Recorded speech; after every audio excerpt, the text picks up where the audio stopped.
రామాయణం చదవమని మీ తండ్రికి, భర్తకి, కొడుక్కి, చివరికి మీ మనవడికి కూడా చెప్పండి.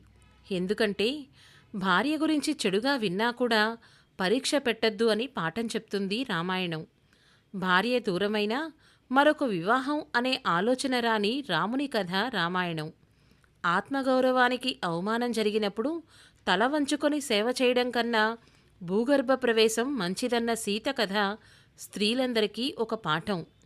మరణం మంచం అంచున నువ్వు సొమ్మసిల్లి ఆఖరి చూపుగా నిన్నొక్కసారి చూడాలనుందిరా అని కబురు చేసినప్పుడు తండ్రి మాట విని రాముడు సర్వం త్యజించినట్లుగా రాజభోగాలిచ్చే విదేశీ సుఖాన్ని, అంతగా అవసరమైతే ఉద్యోగాన్ని కూడా పక్కన పెట్టి నిన్ను చూడడానికి వచ్చేటంత ప్రేమను పెంచుకొమ్మని నీ కొడుక్కు చెప్తుంది రామాయణం.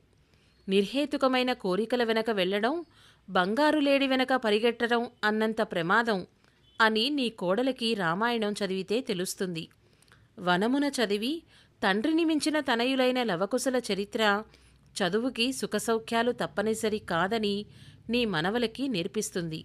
అందుకే పిల్లలు, పెద్దలు, స్త్రీలు, పురుషులు అందరూ చదవాలి ఈ పురాణ గ్రంథాన్ని. ఇవే కాక మరింత ఔన్నత్యం ఉన్న పాత్రలు రామాయణంలో ఉన్నాయి. అవేంటో తెలుసుకోవాలనుకుంటున్నారా?